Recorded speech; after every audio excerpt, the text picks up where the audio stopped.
ইরানের ক্লাস্টার বোমায় কাঁপছে ইসরায়েল। উপসাগরীয় বিভিন্ন দেশ আক্রান্ত, স্থল অভিযানের হুঁশিয়ারির পর ভোল পাল্টালেন ট্রাম্প। সমঝোতা চান না আরাঘচি।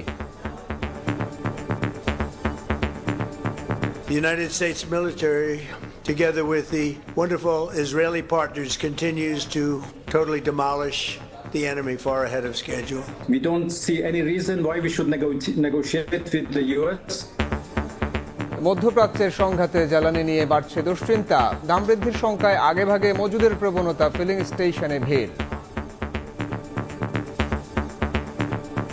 এক ঘন্টা ধরে সিরিয়ালের মাঝে এখানে আসছি।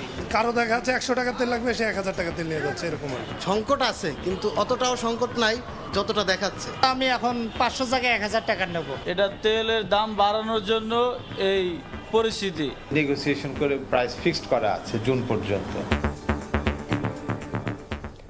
দেখছিলেন প্রধান শিরোনাম। দুপুরের সময়ের সঙ্গে আছি আমি সাইফুল রুদ্র। মন্ত্রী, প্রতিমন্ত্রী ও বিএনপির এমপিদের নিয়ে কর্মশালা উদ্বোধন প্রধানমন্ত্রীর। বিরোধী দল থেকে ডেপুটি স্পিকার পদের প্রস্তাব গ্রহণের আহ্বান স্বরাষ্ট্রমন্ত্রীর। সরকারের কৃষি ঋণ মওকুফের সিদ্ধান্ত যুগান্তকারী। পাট দিবসে রাষ্ট্রপতি।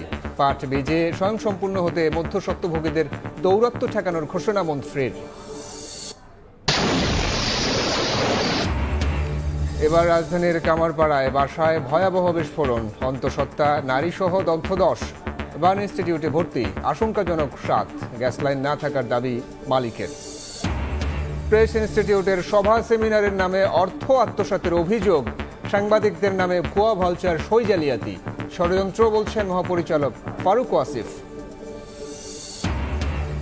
এবং 13 বছরেও শুরু হয়নি ত্বকী হত্যার বিচার। আওয়ামী লীগ আমলে গুরুত্বপূর্ণ আলামত নষ্টের অভিযোগ।